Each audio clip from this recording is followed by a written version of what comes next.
আউযু বিল্লাহি মিনাশ শাইতানির রাজিম বিসমিল্লাহির রহমানির রহিম। আমাদের প্রিয় নবী হযরত মুহাম্মদ সাল্লাল্লাহু আলাইহি ওয়াসাল্লাম কেমন ছিলেন, তার শারীরিক গঠন, তার চরিত্র, তিনি কী কী ব্যবহার করতেন সে বিষয়ে সুন্দর একটি বই শামায়েলে তিরমিজি।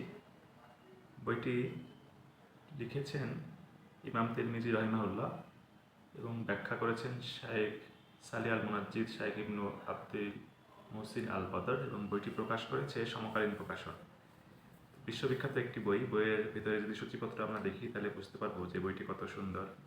এর মধ্যে রয়েছে নবী সাল্লাল্লাহু আলাইহি ওয়াসাল্লামের গঠন, তার শারীরিক যে বিষয়গুলি যেমন চুল, খিজাব, সুরমা ব্যবহার, পোশাক পরিচ্ছদ, মোজা, জুতা, আংটি, তরবারি, বর্ম, তার ব্যবহার্য যে বিষয়গুলি সেগুলো, তার পাগড়ি, লুঙ্গি, হাঁটাচলা, তার বসার ধরন, কীভাবে তিনি হেলান দিতেন, তিনি কী কী পানাহার করতেন, তার পানীয়, বাচনভঙ্গি, সুগন্ধি ব্যবহার, হাসি, রসবোধ, ঘুম, ইবাদত, দোয়া, সওম, সিয়াম, তেলাওয়াত, সালাত পড়া, কান্না, তার বিছানা, তার বিনয় কেমন ছিল, চারিত্রিক গুণাবলী কী কী ছিল, লজ্জাশীলতা, তার নাম, জীবিকা, বয়স ইত্যাদি। তো বইটি আমরা পড়লে নবী করিম সাল্লাল্লাহু আলাইহি ওয়াসাল্লামের জীবন সম্পর্কে আরও ভালোভাবে জানতে পারবো।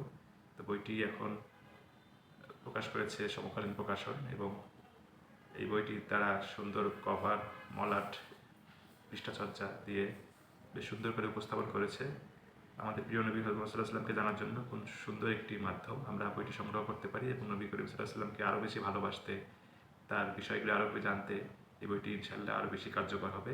তো আজ পর্যন্তই। আসসালামু আলাইকুম ওয়া রাহমাতুল্লাহি ওয়া বারাকাতুহু।